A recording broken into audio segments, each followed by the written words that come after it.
જે છોકરાઓના મા બાપ નથી, જે અનાથ છે, એવા છોકરાઓને આપણે આવકારીએ, આચરીએ અને સમાજને આગળ વધારીએ। જય ગણેશ, જય સરકાર। હું સરકાર ગ્રુપનો ફાઉન્ડર તપન ઓમપ્રકાશ રાજપૂત। આજનો અમારો વિષય અને મુદ્દો પંડાલ પૂજનનો હતો અને અમારા સરકારની આગમનની ડેટ અમે જે રિવીલ કરવાના છે અને આજનો અમે જે પંડાલ પૂજન છે તે અમે જે ચેરિટી કરીએ છીએ, જે અનાથ બાળકો છે જેને અમે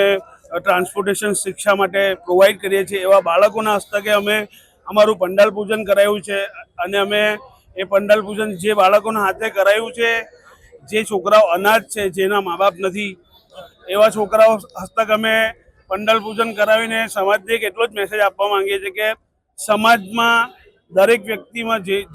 જે છોકરાઓના મા બાપ નથી, જે અનાથ છે, એવા છોકરાઓને આપણે આવકારીએ, આચરીએ અને સમાજને આગળ વધારીએ। અને ભગવાન અમને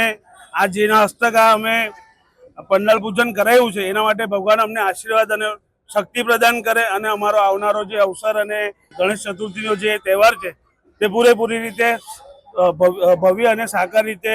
સમાપ્ત થાય તેવી અમારી ભગવાન પાસે પ્રાર્થના। અમે ગણેશજીનું આગમન, સરકાર ગ્રુપનું જે આગમન છે એ 17 ઓગસ્ટ રવિવારે સાંજે 7:30 વાગે રામચોક મંદિરથી કરીશું અને જે શોભાયાત્રા ત્યાંથી નીકળીને અહીંયા ભગવતી આશીષ સુધી પહોંચશે। તો અમારું પબ્લિકને ભાવભર્યું આમંત્રણ છે કે અમારી સાથે જોડાય